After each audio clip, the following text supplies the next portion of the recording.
Okay, Andrew, we're live.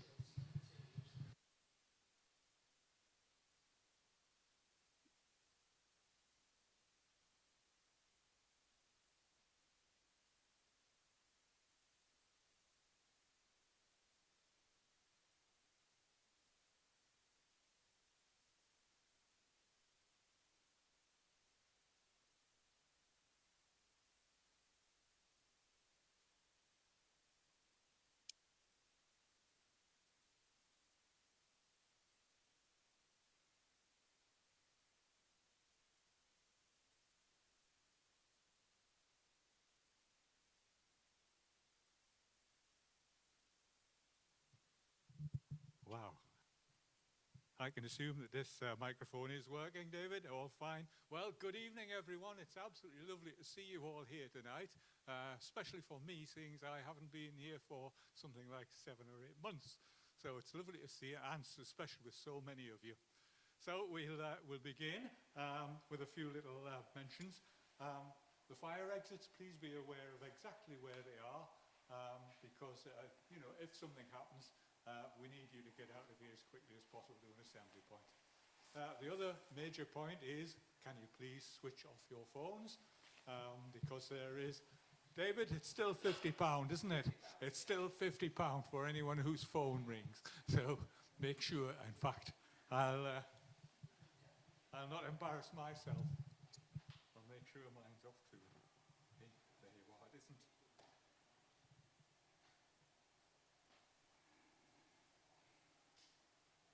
That would have been an embarrassment.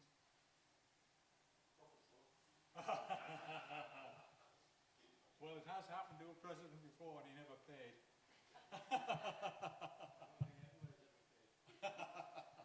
Right, enough of this facetious nonsense. Yes, so if you can be aware of that. And also, I think it's probably right, Keith, is if anyone wants a transcript of what you're going to tell them tonight, you would probably provide it, because we don't like photographs or recordings. Fine, absolutely fine. That's okay. on a PDF, they can have right. Well, we'll not waste any more time on me prattling around about fire exits. I'll pass you over to Andrew, and he will tell you what's happening and what's available with the Institute. Hello. Well, just a few things coming up. So thank you very much for Keith to agreeing to give this talk. I know it's should certainly going and seeing Turbinia and Discovery is always excellent. So it's going to be good to hear some stuff about how it was developed. So just in terms of minutes of last meeting, this was held on the 19th of September, jointly with ICOR. So we had a really good ICOR attendance. Questions from Erwin et al. And many thanks to Matt Fletcher, the chair of the North East branch of ICOR, for giving the vote of thanks and closing the meeting. Our next lecture is on the 14th of November. This is to do with TES works and what's going on down there in terms of redevelopment. We also have another lecture on the 5th of December by Professor David Manning on quarrying for net zero, and our January lecture on a date to be confirmed is going to be given by a chap from Nicholas Gardner from St Andrews on critical metal deposits. And if you want to keep up to date with everything, don't forget, you can follow us online. We've got a fresh batch of videos being uploaded to the YouTube, which is ever growing. So do go and check that over the coming weeks for further uploads. But of course, the best way to keep up to date with all our events, whether that's lectures or conferences, annual dinner and symposium, any of our social events or possible field trips, is of course via membership. So don't forget to go to mininginstitute.org.uk/membership, and then you can find out all of the benefits there. And like I said, I'll hand over to Steve to introduce Keith, but this should be a very interesting lecture indeed. Thank you very much. Thanks very much, Andrew. That's absolutely wonderful. The next issue is, do we have any apologies for absences? No? I've got Bill Bell, yes. Oh, heavens. There we are. Everyone's here, then that's wonderful. Well, I'll not mess around any further talking about what's fire escapes and things like that. I'm going to introduce you now to our speaker of the evening, Keith Hutchinson. Alongside, I would say, Sir Charles Parsons, he's one of the wonderful people in the northeast. Very, very talented, and I know everyone comes along here to listen to his lectures whenever he has them. So can I introduce you to Keith Hutchinson, who's going to talk to us about Sir Charles Parsons. Lovely. Thank you, Keith. Thank you, Steve. Thank you all for coming along. I was going to say on a horrible cold October night, but it's particularly Singaporean at the moment. So I was in London yesterday and I couldn't believe how warm and humid it was. So yes, so I'm going to talk about probably one of the best engineers ever to be in the Northeast. Not a man from the Northeast, as I'll explain, but a great advocate and one of the great industrialists of the last century. Okay, let's see, get the technology to work this time. Yeah, it's going to work. Okay, so there's an abstract online. If anybody does want the PDFs of these, if you just write into the Institute, I'll provide a PDF of this slide deck. There isn't a written paper that goes along with it, I'm afraid. I might write one, I don't know, but there are some other references right at the end which I'll share if you want to go and have a look at those. But I have deliberately made the slides quite wordy, so you could actually read them, and it's not just a bunch of pictures where you can actually look back and go back on them. Okay, so I'm going to be standing here hopefully for about an hour, not much longer. I'll do a quick introduction to me, and then discuss Sir Charles's early life and career, his early development of steam turbines, and then the design and construction of the Turbinia, which was 130 years ago, which is why I've done this lecture, because he did both his patents for the marine steam turbine and the Turbinia was built 130 years ago. Go through some of the developments that he went through over the next few years with Turbinia, and then to illustrate the adoption of the steam turbine as really the predominant prime mover in large, fast seagoing vessels over the next decade or so. And I'll do that both for the Royal Navy, was used by other navies such as Germany and France very early on, and also some merchant ships. I'll then end talking about a vessel that came along, in essence, a decade later, after Turbinia was proven, and to illustrate how the advances in power and size had gone on in just a decade. It's absolutely phenomenal. It certainly wouldn't happen today.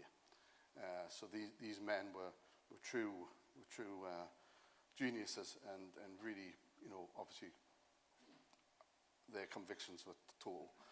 And then I'll go on to show you Turbinia today. You can go along, well, it's shut now, but you could go along to the Discovery Museum and see it, but I've also got it modelled on the simulator at South Shields. Okay, so briefly me. I work for a company called Safinah.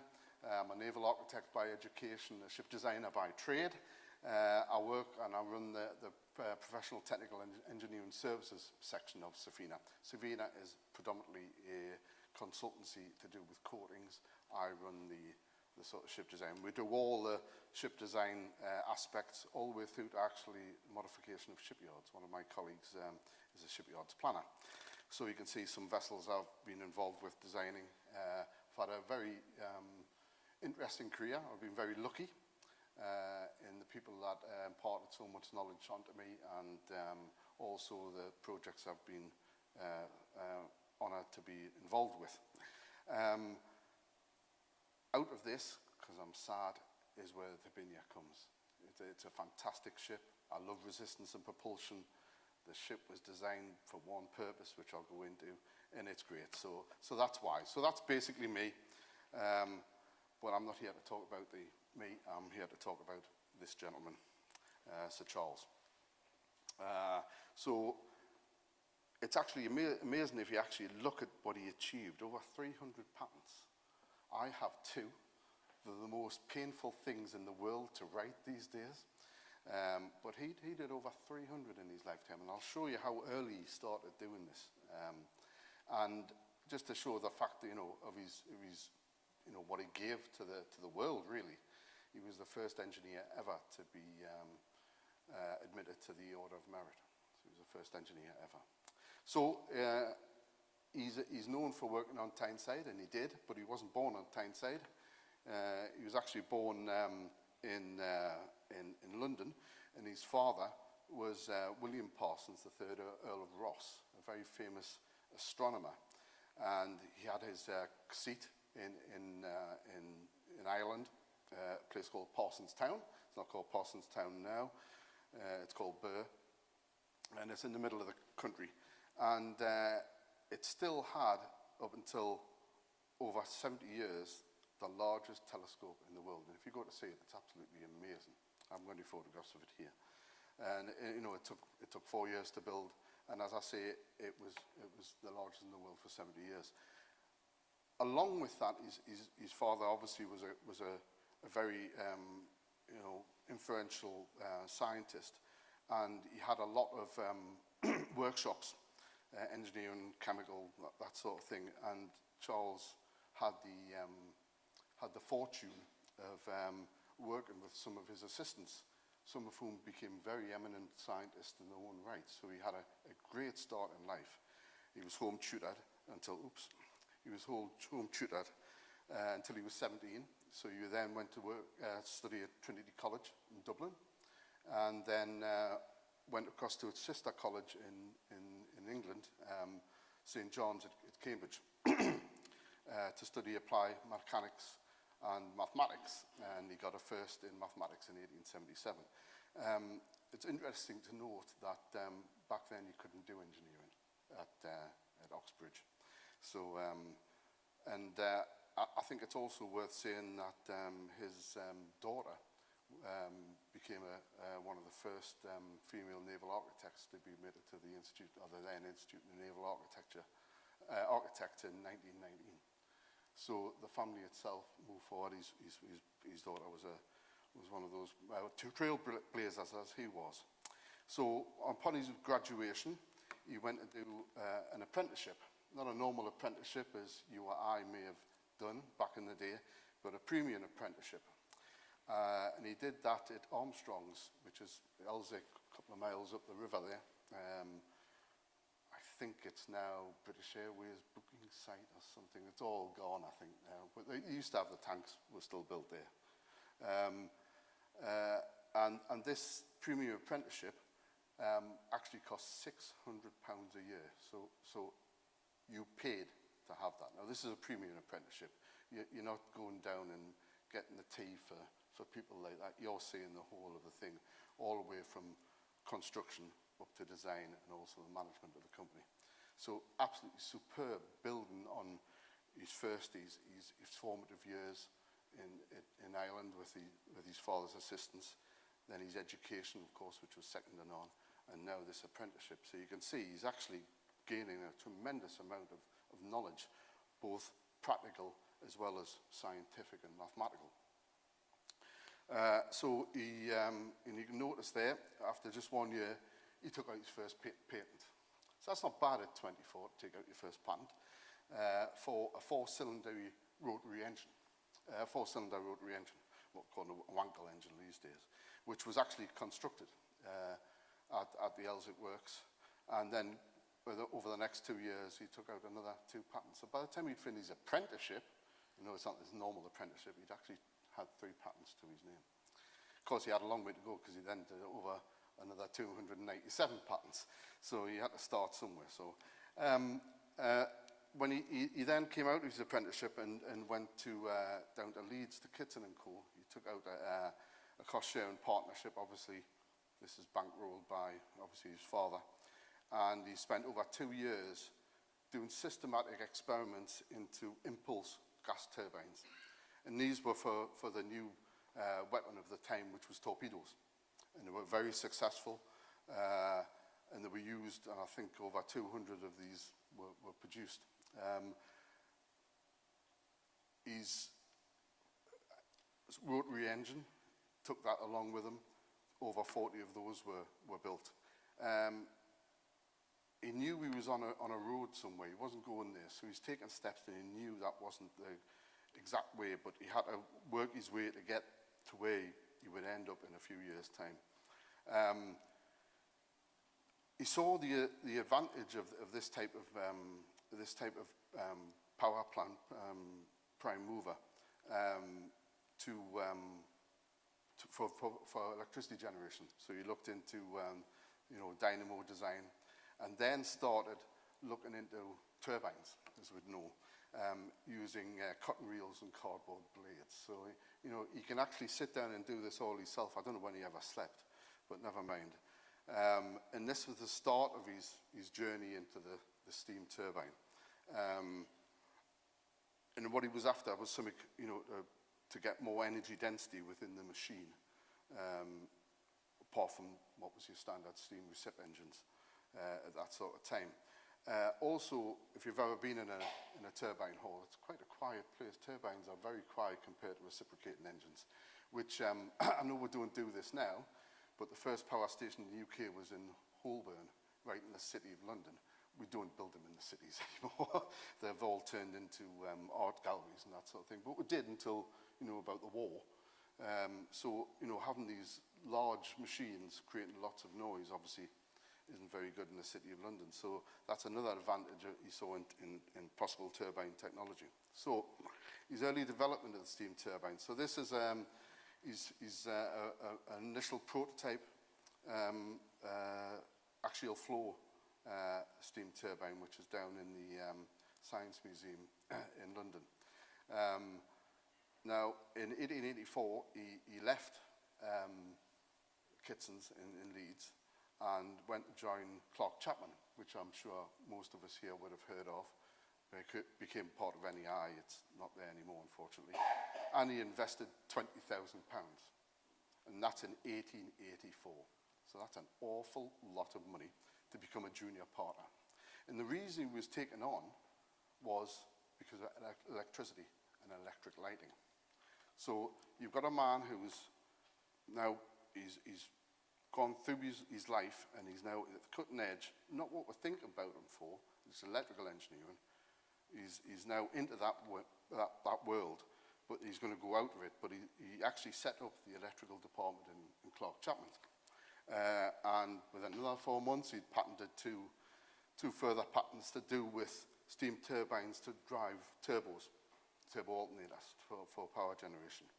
And the first steam turbine, which is there, you can see, was produced within 6 months of him first starting. So this is quite amazing if you think you go into an organisation and you've got a running prototype within 6 months.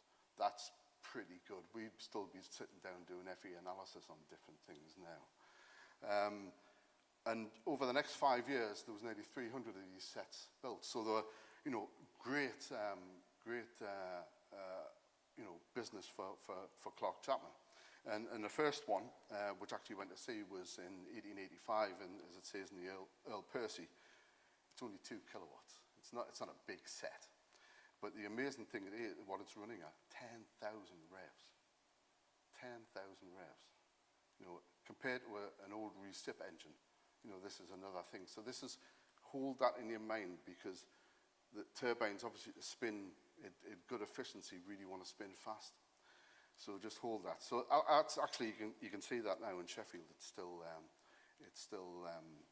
available. It's in a museum. And over the next 5 years, the power's increased tremendously, up into you're getting half a megawatt, 500 kilowatt machines. Now, he was interested in pushing the powers up and up. And obviously, really, that's not for shipboard use, because the hotel loads on ships electrically at that time were very low. It's only really lighting, that sort of thing.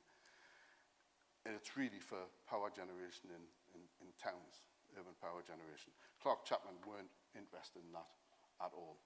So he ended up leaving Clark Chapman and set up CA Parsons and Co., as you do, at Heaton, where Siemens still is, and it's still looking after turbines. I mean, what's the life of a turbine these days? 70 years, easy? 50? Yeah. So they're still, I don't think they're being built there anymore, but they're still being refurbished and servicing. So it's still there. It's Siemens now. So if you go down the fosse where you'll see the plant there, which I think at one time was the longest shed in the world, I think. Have they knocked it down? Okay. Okay, that's progress. So he set up Parsons, took 12 of his former colleagues with him, and set up with 50 people. So that's actually, you know, quite a move on. Obviously, he's got financial backing behind him. And then in that year, well, what do you want to sell your turbines to? You want to sell to a power generator? Okay, I'll set up a company that's going to be the power generator, the electric distribution company. So he set up the Newcastle and District Electric Lighting Company. The same year, he moved on to do radial steam turbines. Now, he had an issue because his patents for the actual flow turbines he developed still resided with Clark Chapman. So you had to look at it slightly differently and started developing the radial flow turbine. They're not as efficient, but they were more efficient than some of the steam recip engines. And he was pushing them up and up and up in size, and that's actually the largest one that was ever built, that radial flow turbine. And it was never designed to go on land. It was specifically designed for ship propulsion. So the largest one ever built never went into a power station. It went into a ship called the Turbinia. So this is a little model of Turbinia. He'd done his actual flow turbines, as I said, for marine propulsion. Now, in 1894, he filed a very famous patent, propelling a vessel by means of a steam turbine, which turbine actuates the propeller or paddle shaft directly through gearing. Directly or through gearing. Now, that's quite a good one because he's covered the whole of the gambit there. Propellers or paddles, because the debate was, well, it was a sort of over, but it was still, paddle wheels were still going through. Geared or not geared. Now, one thing you've got to remember here, and when I talk about them later on, the gearing technology wasn't there for high powers. So all of these turbines actually direct drive turbines, most of them. So in 1884, he founded the Marine Steam Turbine Company at Wall's End, just on the banks of the Tyne, downriver there, and started to develop the Turbinia over the few years before that. He lived out in Wrighton. He ran models, and this is a 6-foot model of Turbinia, which he ran in the ponds up at Wrighton. He didn't do all of this by himself. He's a very well-collected man. He knows a lot of good engineers and scientists, such as Professor Sir James Ewing, who all went along. So he wasn't working in isolation at all. He was pulling on the greatest minds of the late Victorian era.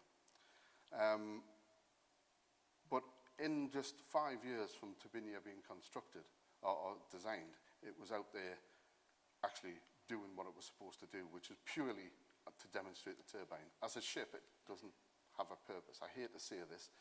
It was there for marine engineering exercise.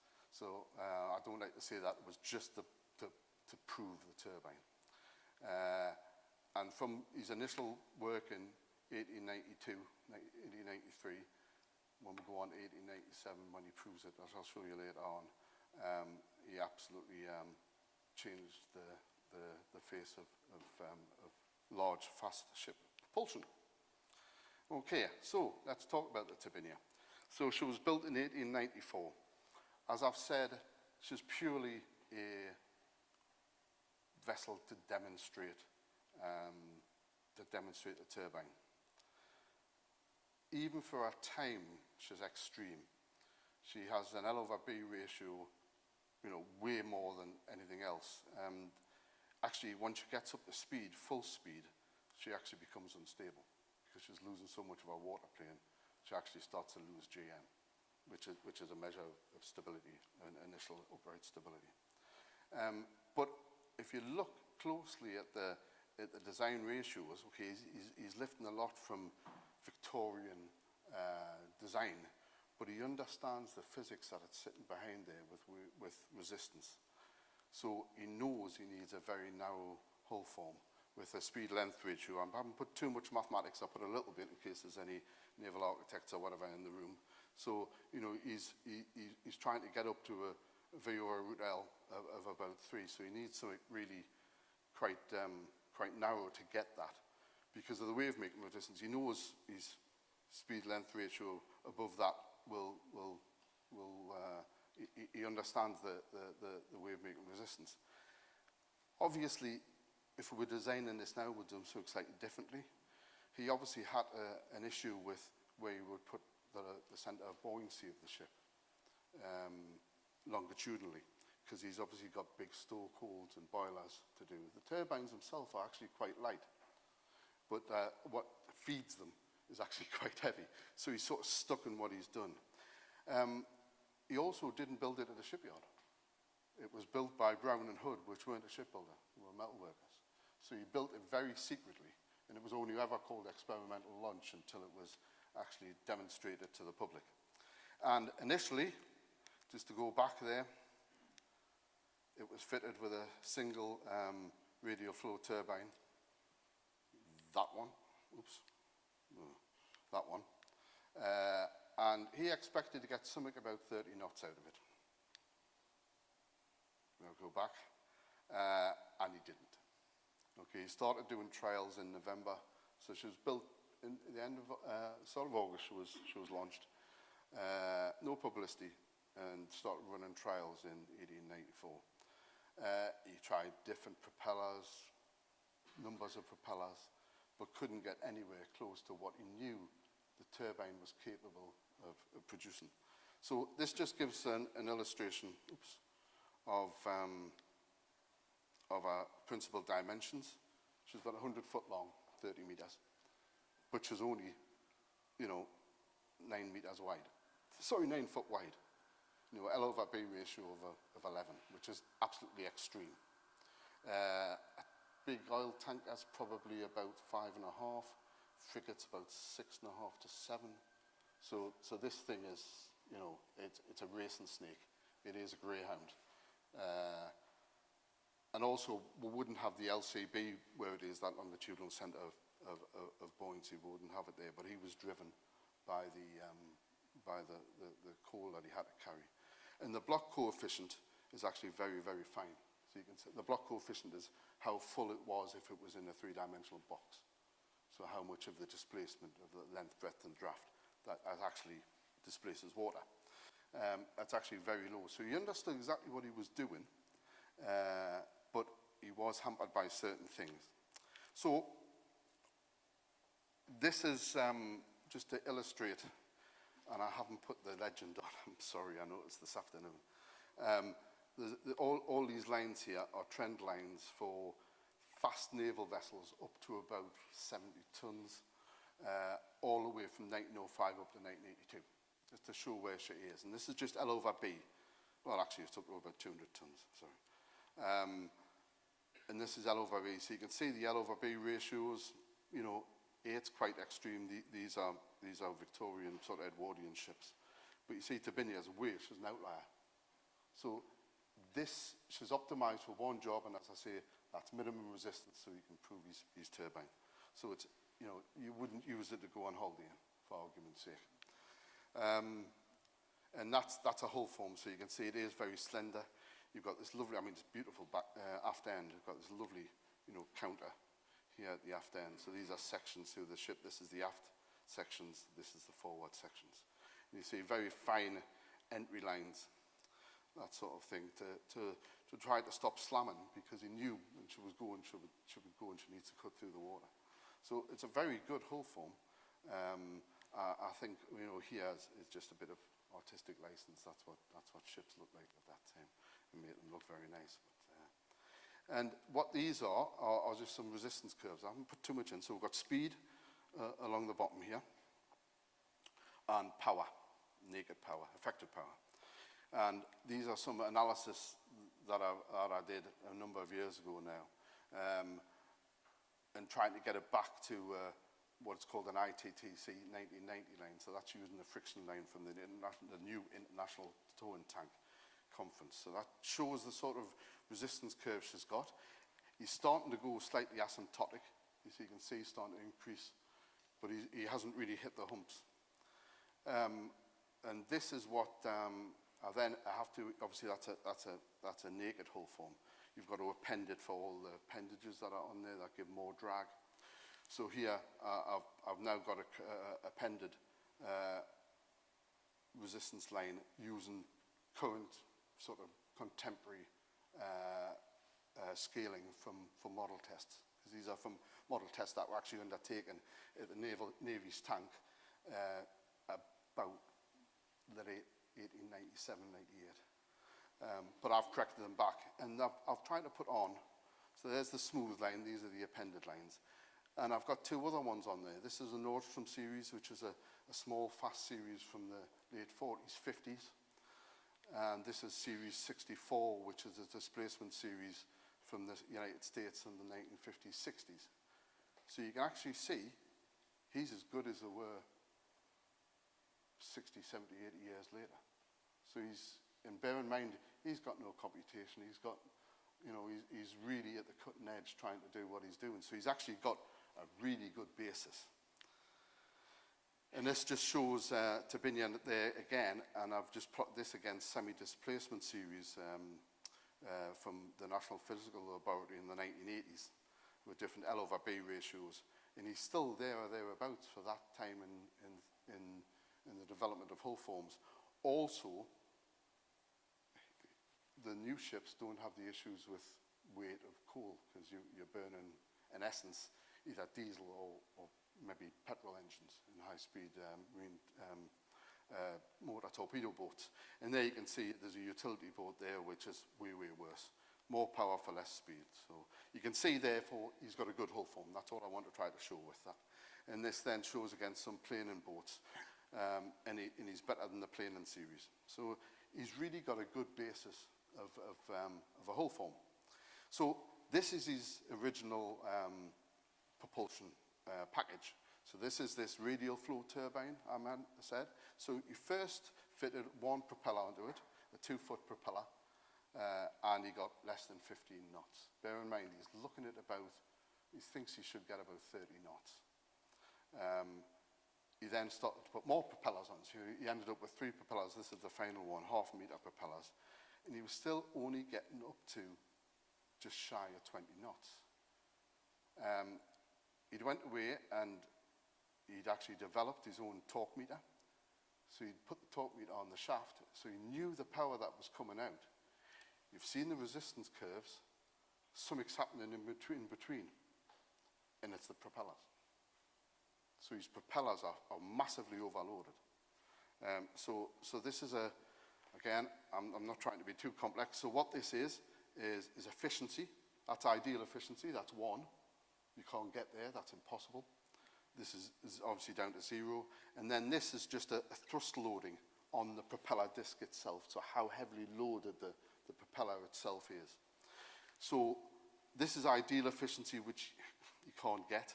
But what I've put on is a few series. So this is what's called the Golden Bowl series, which was developed in the 50s and 60s for naval ships. So quite heavily loaded themselves. You've got a trans-cavitating series here. You've got a super-cavitating and surface piercing, which he didn't have access to. He couldn't do that. So if we were doing it now, the propellers would be different. And I can't exactly work out what's going on, because trying to understand all the influence of the wake flow into the propellers when you've got one after another after another. I have said to some people in Siemens, the CFD people, could you model this to see what's actually going on? They haven't done it yet. But I think he's down here. So he's got very heavily loaded propellers, which are only going to give about 40% efficiency. We want to be looking at about 60 to 70 for a half-decent propeller. So that's where he's gone wrong. So his hull form's fine. His turbine is fine, but he cannot get the power from the turbine to the water to push it along. So what did he do? He knew what was happening. It's cavitation. We all know about cavitation, whether that's in pumps or propellers. So he went and invented the world's first cavitation tunnel to investigate this. And there it is. And you can actually see it at the Discovery Museum. It's there as well. But this is when it used to live at the Newcastle University against the big tunnel from the 1940s. It was actually a German tunnel taken from Peenemünde to test nose cones and such things. But you can see the size of it. So there's Ian, one of the old technicians when I was there. And that's his cavitation tunnel. To try to see what's going on with the propeller so you can design it so it's not going to cavitate, because that's where all the thrust's been lost. He's not transferring it into the water. And just to show you that one behind there, how big it is, now at Blythe, but you can see it's 10 metres wide by 8 metres high. It's a huge beast. And all you're looking at, if you look at this piece here, those couple of windows, that's what's there. So you can see the size of the little one, but in it, he couldn't get the pressures exactly right. But it gave him enough understanding to then go away and think, I know what's happening. I need to offload these propellers. So how do you offload the propellers? You put more on. So, oops, there we are. So what did he do? Well, he managed to get his patents back for the actual flow turbines. So he decided to put 3 in. So before, you had about a 2,000 horsepower, 1.5 meg single radial flow turbine. You then put in 3 half a megawatt turbines. So the same power, but now he's driving 3 shafts. And he puts 3 propellers on each shaft to try to offload the propellers. And what does he get? He gets 32 knots. So he solved that problem. So going through this thing of trying to prepare or demonstrate the turbine, he's actually then had to investigate it scientifically. And bear in mind, he was working with the elite of the engineering and science community. So there you can see there's Turbinia now in the Discovery Museum, and you can just see the propellers here. So there's a shaft, 1, 2, 3 propellers. So that's the port shaft, center shaft, and you can just see the starboard shaft there, and the tiny little rudder. So it's a bit like a TVR. It's very good at going in a straight line. It's not an MX-5 that goes around corners.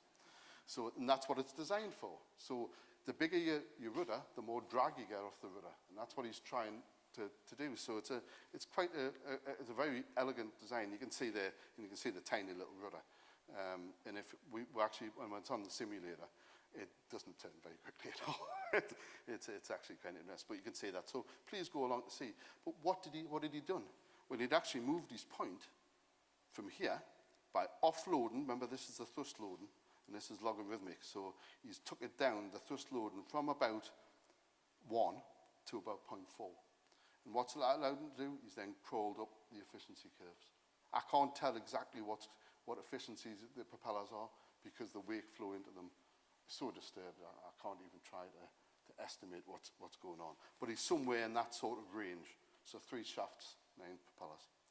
And this is another graph, and all this is a volumetric fluid number. So it's the speed divided by a displacement. So it's carrying capacity, and this is its transport efficiency. So how much it costs you to drive a certain amount through water. So you can see all those ships again are there, and the dead weight. This isn't using dead weight. This is using displacement. So these are all naval ships with no useful dead weight because they just carry guns and ammunition and fuel. And you can see these are all the different ones, and actually Turbinia's pretty good with that transport efficiency, you know, when she's fully there. I mean, she's better by a surface effect ship now, which obviously you would expect so. But if you look at that sort of line, you know, it's in line with the large cat that you have now, which are very thin, you know, double-hulled catamarans. So superb design. And there she is running at speed. And I think down here, I think that's the Charles. So this is running in the North Sea. Now, the most famous photograph is this one. So this is the Queen's Diamond Jubilee Spithead Review. where the whole of the navy's there, together with capital ships from other navies around the world. And Turbinia turned up and ran up and down and created a sensation. She was chased by picket boats. They couldn't catch her because they could only do 20-odd knots. And it was, he turned up and he'd done this. It was the Lords of the Admiralty knew all about this. This was a big marketing campaign, but they had to prove an ideal situation to do it. So I think what you need to think of is, at this time, a destroyer was about 25 knots. He's now saying I can do 32. So that's a huge, huge difference. Okay, so I'm just going to quickly take you through some of the first ships to have steam turbines.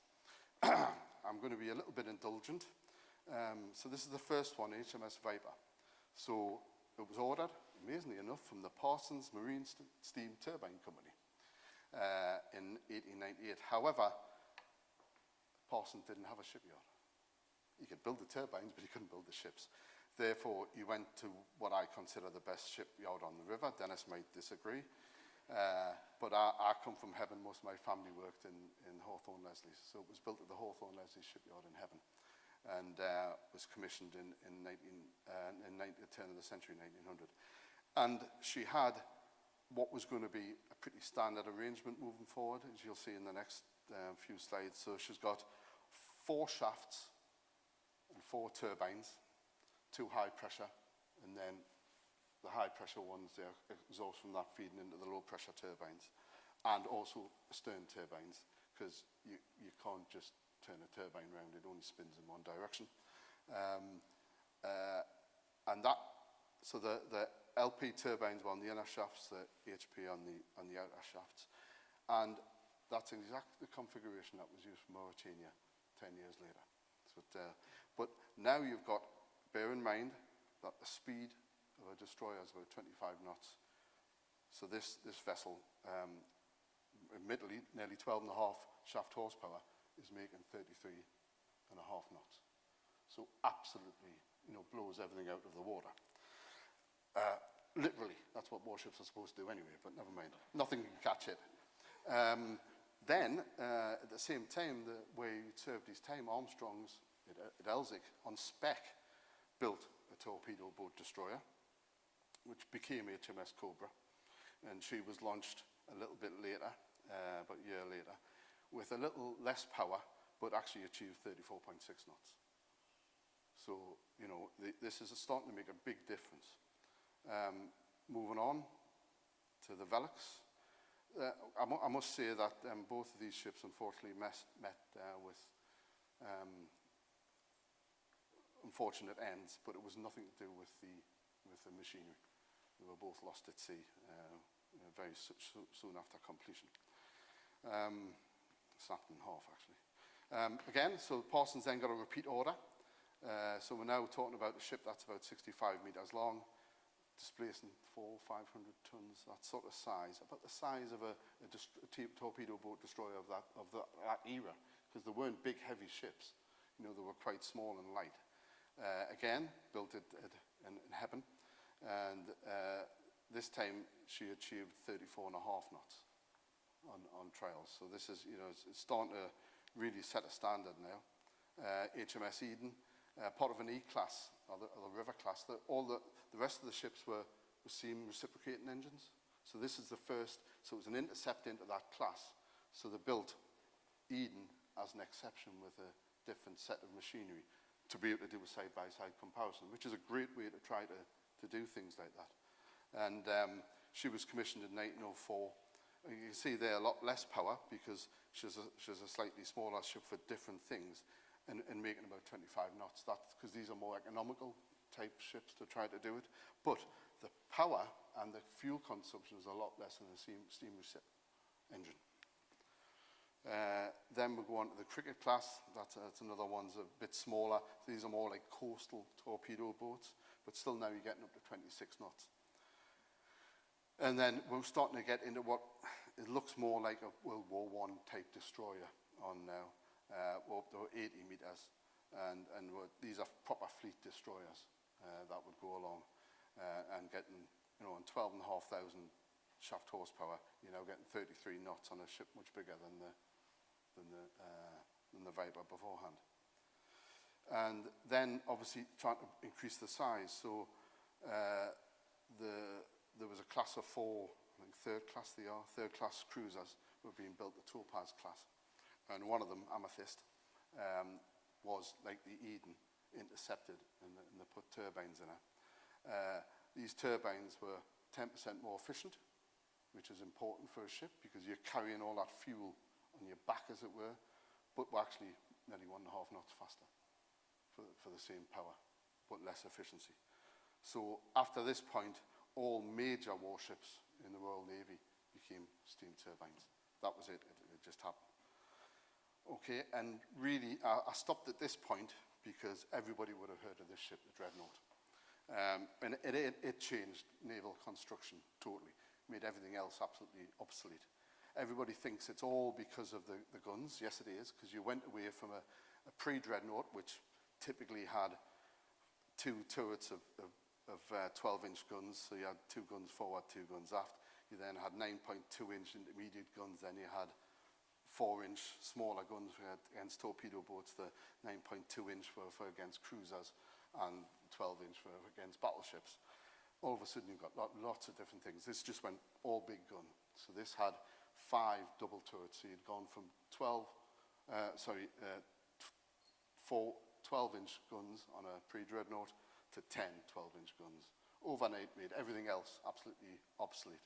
But what it also did, it had turbines, and it went 20% faster than any other battleship in the world, or the Royal Navy. So Dreadnought changed it in 2 different ways, the armament, but also the speed and maneuverability. And if you're in a battle situation, speed can be an absolute great advantage.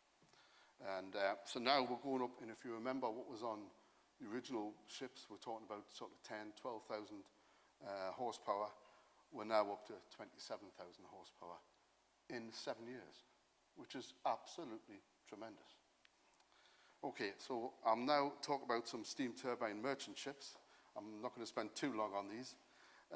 So this is the first one, the King Edward, built by Denny's in Dumbarton, very famous shipyard for building high-speed passenger liners. So a lot of these you see at the start are for like cross-channel service or across the Irish Sea, those sort of things. So this was the first one built, and it was completed in 1901. So you think the first naval ship wasn't ordered until 3 years before this, and launched a year. So that, you know, people were seeing it in the mercantile marine, the advantage of steam turbine propulsion for these types of ships that were fast. I mean, look, you can see from our lines, she's designed to go fast, and she's got, you know, 3,500 shaft horsepower, given 21 knots. Now, okay, that's not a destroyer, but this is on a merchant service, so you know, you don't get cruise ships going that quickly. But these were significantly faster, and as I say, more efficient, which is money. Followed by a whole series of ones. There was the Queen Alexandra, completed a year later at Denny's. Then a little one, this is the Tarantula. She was actually built in London by Yarrows. Everybody always thinks of Yarrows being to do with Scotstoun on the Clyde. They actually had a yard in Poplar in the north bank of the Thames, the Isle of Dogs. And this is a small 50-metre yacht, actually. I couldn't find a photograph of her, but she was taken up by the Canadian Navy. And you can see her here as being a sort of coastal patrol vessel. And she was actually scrapped in about 1917. She was just end of life. But you see, she's now doing 26 knots, which for a yacht, a steam yacht of that time, was unheard of. Okay, we'll go back to the standard passenger ferries.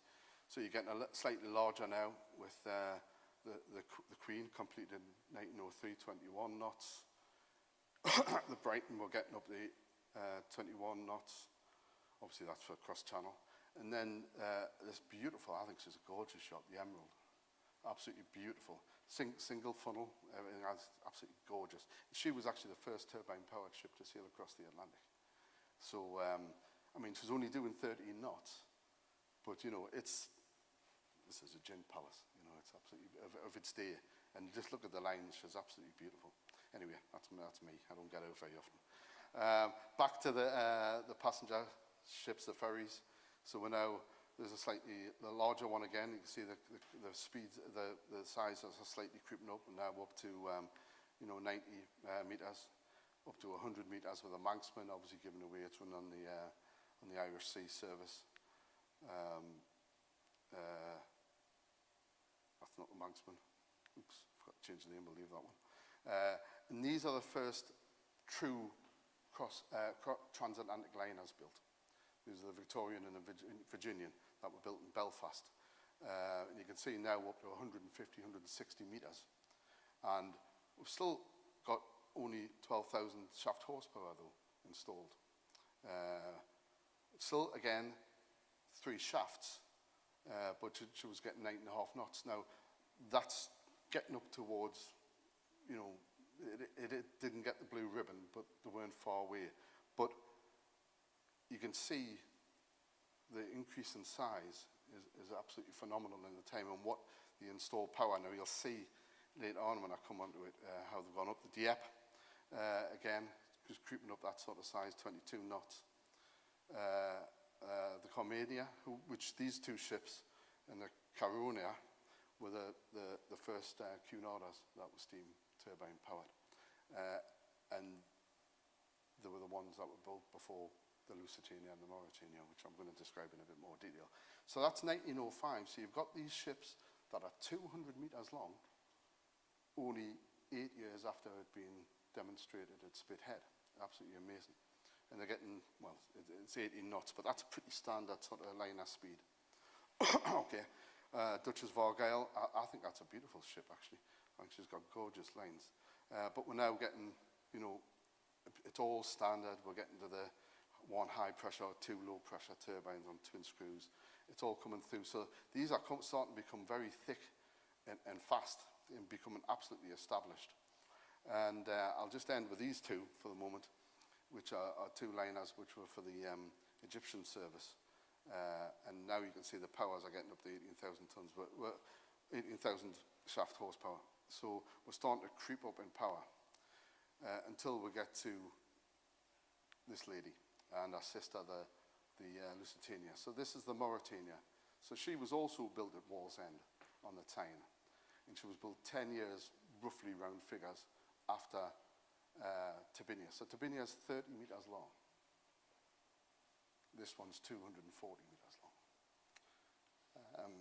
Turbinia is about 45 tons displacement. This is 38,000 tons. Absolutely, astounding, the development in the time.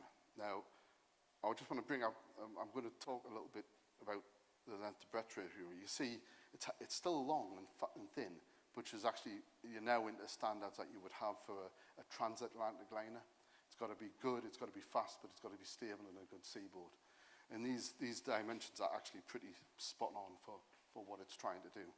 And it's also worth noting that the rudder's a bit unique as well, because that actually takes a lot from naval practice, because the ships were actually built with government assistance to be fitted for, but not with armament, as our merchant cruisers. They never were, because they were too fast at running back and forth. And obviously the Lusitania was lost in 1916, which was one of the reasons the Americans came into the First War. So this is Mauretania at Wallsend, just opposite Hebburn. And that shed, a bit like the sheds that were built for the White Star Limited class, this shed was built to build that ship. And actually, a lot of the yards, so Swan Hunter and Wigan Richardson, they actually combined to get enough of a bank balance to actually bid for these ships. There she is, and that's her being launched. And just to give you a bit of context, this is Hawthorne Leslie's shipyard.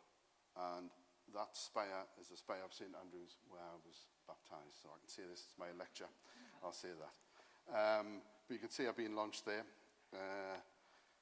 And this is a sailing out the side of the Tyne on builders' trials. So these aren't the official trials, these are builders' trials. And what should have happened when she went out for a final, which I'll say, the Turbinia should have followed out. So you can see here, it's a great example. That's the Mauretania of 1907. That's the Turbinia of 1894. Look at the size difference. It's absolutely phenomenal. Not quite a lifeboat, but sort of getting down to those sort of proportions. Unfortunately, a condenser's weren't working properly and she couldn't steam. So she never actually went out with that, but she should have went out.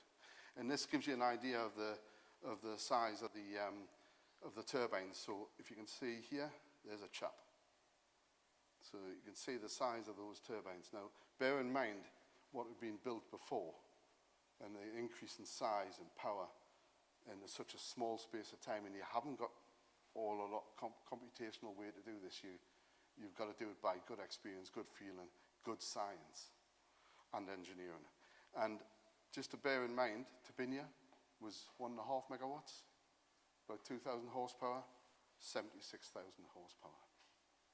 Tremendous increase in power over quite a short space in time. And this is actually out on the mile off Arran, actually, off the west coast of Scotland, running our sea trials. So this is Turbinia today. There she is in the Discovery Museum. You can go and see her. And what is actually quite good is you can just see here some of the plates have been removed and perspex put in, so you can actually see the machinery, which is why she was built. So you can actually see the reason she was built and see that machinery. And it's awfully cramped in there. It is very, very, very cramped. And going back to the picture you saw there, so this is on the ship simulator at South Shields. So there's that photograph again, just before she left the shipyard at Wall's End and the fit and out quay, and you can see Turbinia there alongside Mauretania. So it's frozen. I've got something up here, I don't know what this is. Zooms come up. So, as I said, she was put there for the photograph, a nice set shot. She should actually went out on sea trials. When she left the yard. So this is a simulation on the ship simulator at South Shields, totally fictitious. So this is Turbinia there running. So she's coming down into the reach at South Shields. So this is the training centre for the college. Just up here is the ferry berths, and over here when the ferry goes across. So we're just coming out towards the harbour. This is the old Smith's Docks area. So I've got two ships there. I've got the Mauretania, so that's sort of contemporary, and then I've got one called the Vistafjord, if anybody remembers the Vistafjord. She was the last ocean liner built in the UK, and it was actually launched from Neptune shipyard, just a little bit over from where Mauretania was launched. And she was completed in 1973. And I can't remember if she came in the Saga Ruby or the Saga Rose. It was one of the two. Can't remember. She had a sister ship, the Bergensfjord, for Norway Lines. Absolutely beautiful, beautiful ships, gorgeous. I think even better than in Britannia, actually, if you look at them.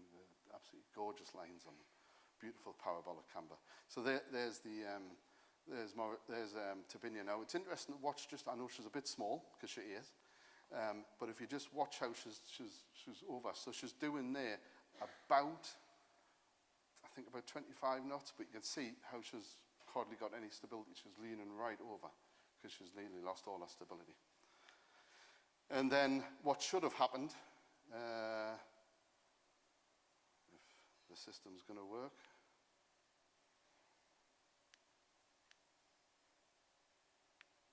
it did work before.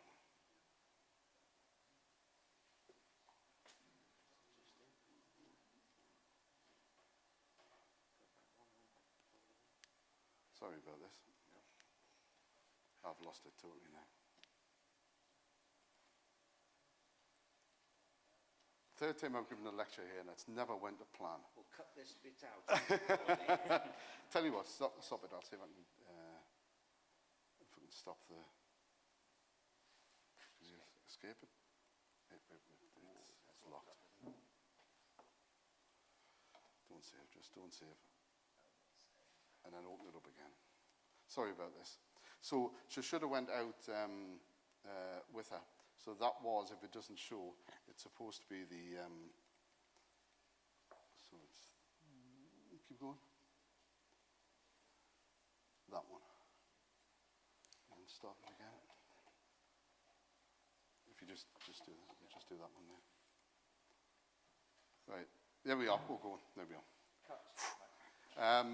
So there's Mauretania. Now she did run unofficial on the trials on the Whitley Bay Mail, and this is trying to show that. So there's Turbinia going along at 34 knots, which is sort of unofficially made, and Mauretania at about 26 knots, just off the River Tyne. So you can see the North Pier here. So this is Tynemouth in Whitley Bay along here. So you can still drive both ships on the ship simulator. It's good fun. I will say that the mathematical model for Turbinia is fudged because I can't work out what the wake going into the propellers is, but we've got everything balanced. And it does behave amazingly like it should do. It was reported to do by losing stability. Okay, and that's it. Thank you very much. I'm about on time for once in my life. I hope you enjoyed it. Any questions, I'd be more than happy to try to answer. I'll leave this screen up. There's a few references there if you want to read anything more on the Turbinia and Mauretania and Parsons. There are better texts, though, not written by me, but these are papers that were written by me. Thank you very much.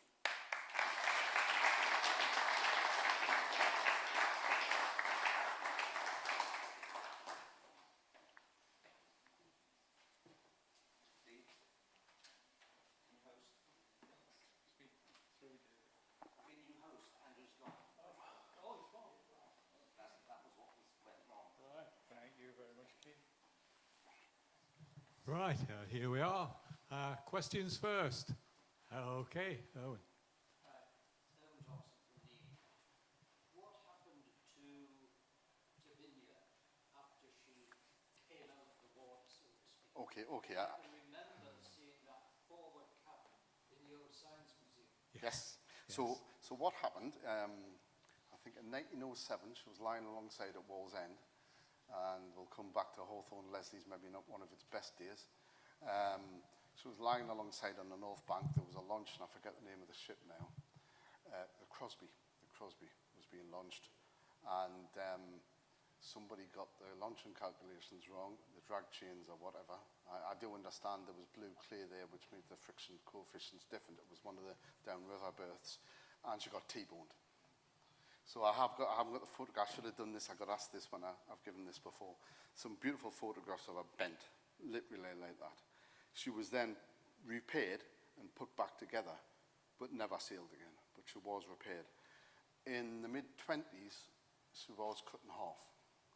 And the back end with the machinery and went down to the Science Museum.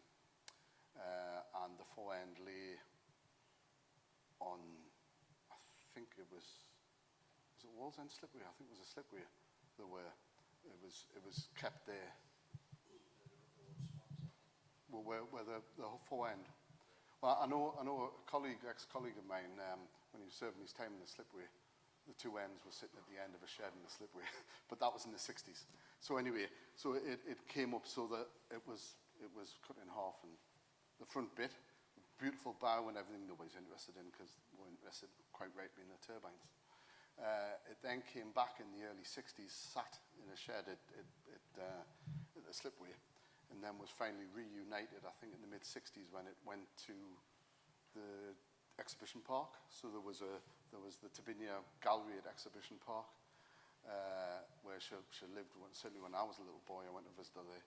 And then about 25 years ago now, maybe a bit more, 26, 27, maybe I think it was about 98, she made her way down to where she is now in the Turbinia Gallery. So that's our history, is that she was T-boned, she was repaired, but then she was deliberately cut in half again to go down. Thank you. Anyway, yes, could you state your name and where you're from, please?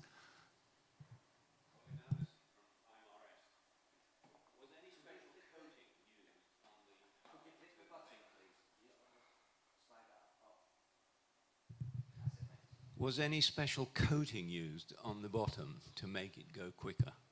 Not to the best of my knowledge. Not to the best of my knowledge.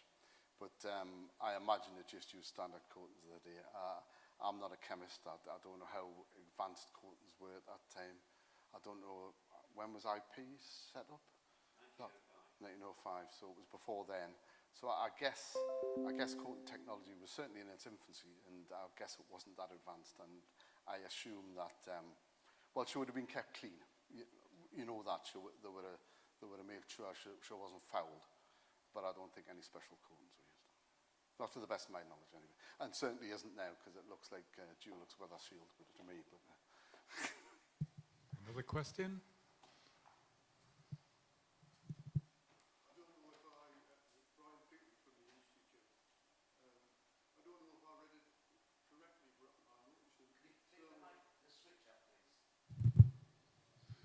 I don't know if I read it correctly, but I noticed there's something about a 1.6% efficiency on the turbine. the early ones.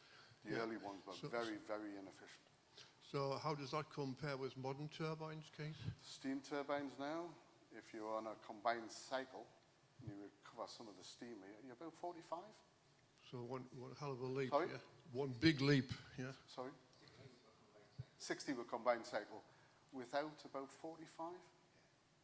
So I think if you go, I think the last, I can't speak for land-based, because I don't know land-based, but you know, 45, certainly you can get low 40s if you use high, like ultra steam on, which was some of the Kawasaki LNG carriers, which is more like what's used in power stations, high temperature, high pressure steam. So in the 10-year leap, did the efficiency increase dramatically? Oh, dramatically, yeah. It was I mean, the first ones were massively inefficient, but you know, it's that learning curve. But if you think that actually the curve went like that, it astounds me how much the engineers and the scientists of the day pushed it forward in, you know, 10, 15 years. I think it's tremendous. Yeah, and you wouldn't be back to even do that now. You know, the accountants wouldn't let you do that at all. But that's who runs companies now, not engineers. I wondered whether I'd read it correctly. Yes, no, it was 1.6%, sorry, yes. Thanks, Keith. Just a question. I mean, you mentioned something from about 12 or 13 years from Turbinia to the Mauretania. Yeah. Have you any idea what's happening with the Scottish ferry fiasco that's been going on for about 13 years and massively over budget? I don't know if this is a forum to discuss that. Maybe you've had beer later on, I don't know. I do understand that she's run gas trials. She's run trials. This is the Loxanics, the first ship, which was, just to let people know, it's a set of ships that are being built at Ferguson's at Port Glasgow. And the Loxanics was launched in 2017. I remember giving a paper at Clydebank on the other side on LNG. And I sort of weaved it in because it was a week later, and she still isn't in service. So that's what you're alluding to, Stuart. What's been the matter? What's been the problem? Well, let's talk about it later on. I will share with you, I was actually asked to do a critique on it, which I turned down. But there's lots of issues. Whether they'll ever come out, I don't know. They should. But it's cumulative. There's lots, and once it went wrong, it just went wrong in style. But it is supposedly going to complete later this year. I know there's just been another delay put in, I think, till. Yeah. I heard yesterday it was going to be another delay, but I think they're going to try to get 2024. I don't know if it's going to drift into 25 or not. We'll see. Any more questions from the floor?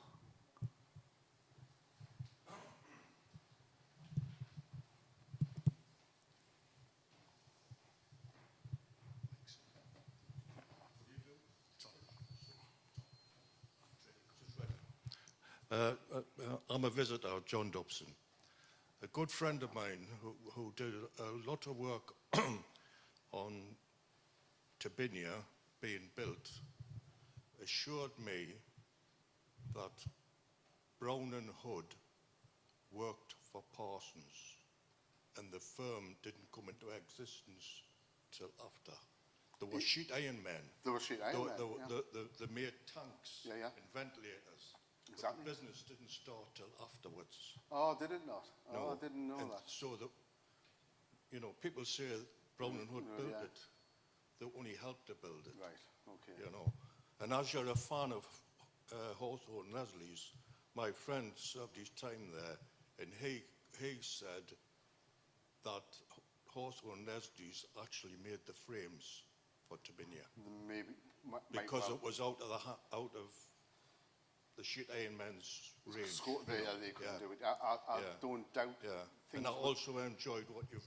I don't doubt that it was formed out here, there, and everywhere. I think it was tried to keep quiet, but you have to go out somewhere.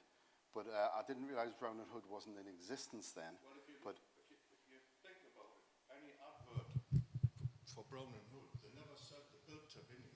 No, that's true. And they would have That's done true.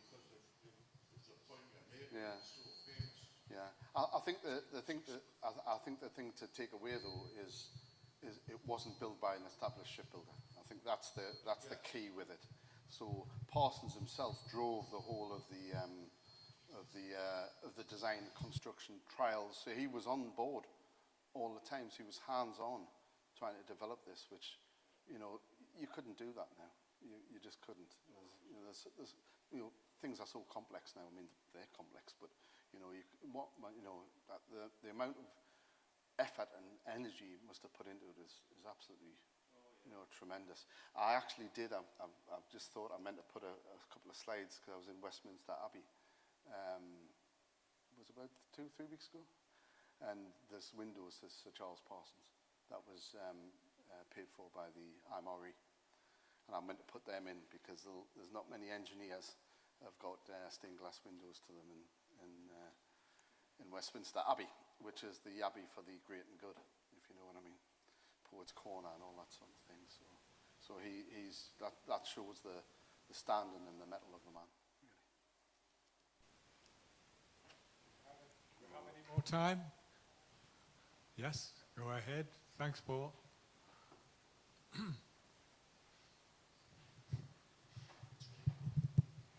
Hello, Mark Nugent, North East Marine Professionals. I found it very interesting. And my first ship in 1976 was powered by a Parsons engine, Parsons Parmatrada. And I'm getting quite emotional because it feels quite proud to be part of this journey. Yeah. And it was a fantastic experience. I've been on 2 ships with Parsons engines. One was built in Hawthorne Leslie's and the other built in Wallsend. But it was, and to actually sail on them, you would go down in the engine room, which tended not to do a lot. And if you want to lose some weight, it's a good place to lose weight. And I don't think you compare them with a marine diesel engine, and these are Portree in motion, the sewing machines. There was very few ancillary, and they were just fantastic. You look at it and you think, geez, these were invented 100 years ago. Yeah. And I mean, the technology is superb. I mean, turbines, as Gary says, 50 years. And one of the interesting things you do is if you put rudder on, when you say I was in the RFA, so we do a lot of manoeuvring at sea, and if you're doing full speed, you'd get gyroscopic effect. Aye, yeah. And you would feel the ship shudder, Aye, yeah. and as soon as you took the rudder off, it all stopped. But they're fantastic engines. Thank you for the speech. Oh, thank you. I'm glad you enjoyed it. Yeah. Anyone else? No? Well, I don't know what the situation is, Keith, with the bar, but I'll say it anyway. If you want to ask any more questions and you suddenly think of them, find out which bar's Keith in, and I'm sure he'll explain everything to you. Wonderful. It won't cost you very much because I've got the car. So. Oh, that's lovely. Well, there we are. I'll say my little bit, and it's just amazing, that the Northeast has given us so much, especially, as you say, in the means of propulsion, and that it was just such an innovation for its time, and it grew so quickly. Yes. I think, that is something about the Northeast. People can actually make things happen up here, and everyone else gets the benefit from what we've got and what we've done. But anyway, you know, there's still the fact that, of course, you know, the steam turbine led to gas turbines and what have you. And we wouldn't be flying to America if we hadn't had Parsons. It's as simple as that, you know. So there's a lot more depth to this than you first see. So that is absolutely wonderful. Thank you, Keith. And could I call upon Stuart to give a vote of thanks?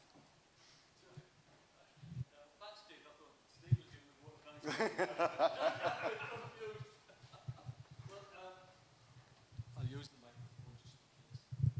microphone. That's okay. Thanks, Keith. It's actually great to see somebody from the Institute giving a paper here tonight. I know you've given them before, and they've all the ones I've attended have been always very good indeed. It's amazing to say that there's people in the Northeast that have got so much history and what we created, especially in shipbuilding. On the Tyne, I'm from Sunderland on the Wear, which was the biggest shipbuilder river in the world at one time. And we still have a shipyard there called Palion, but it hasn't built anything for the last 30-odd years. No. You covered everything that Parsons had done, and the one thing in particular that you did mention was at the age of 29 in 1884, he managed to get £20,000. I mean, where did you get £20,000 in 1884 unless you were born into riches? You covered the merchant ships, and you covered the warships and what have you all the way through. And it was amazing that in such a short time they went from Turbinia to Mauretania. And it was a sad end for Mauretania. But I think everybody's thoroughly enjoyed the talk tonight and the presentation and the slides. And I would like everyone to join me in showing our appreciation to Keith in the normal manner. Thank you.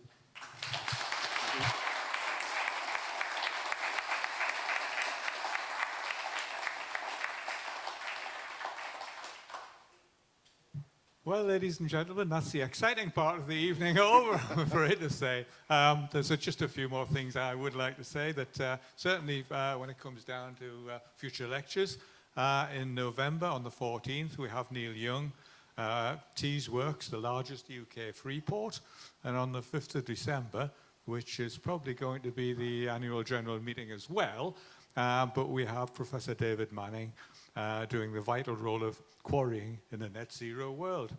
That's absolutely wonderful. So I'm sure we'll all look forward to that. But thank you very much again, Keith, for what you've given us tonight, because, you know, it's obviously a favourite of mine, I've got to say.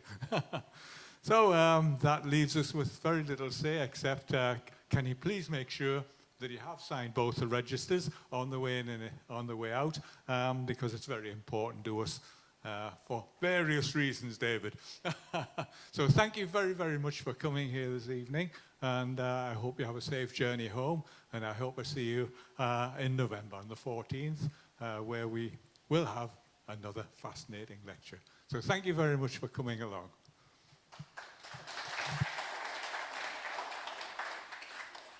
Good to see you, Gary. Good to see you, mate. All right? Huh? Good. I'm glad you enjoyed it. Yeah. Well, I couldn't miss, like. Sorry? I couldn't miss when I saw his parcel. Yeah, I thought you couldn't. Very quick one for you, Keith. That was great. Right. Anyway, you mentioned the window in Westminster Abbey for great engineers, and of course Robert Stevenson's got a window there as well. I didn't know that. Yes, because he's there with, is it Brunel? Telford. Yeah, I didn't know he had a window. I knew they've got, yeah. And he's got a window. I didn't know he had a window as well. Yeah. All right. Well, he beat Parsons. It must be. Yeah. Oh, thank you, Dennis. Always on dodgy grounds when we've got people like you here. I'm always on dodgy grounds when we've got people like you here.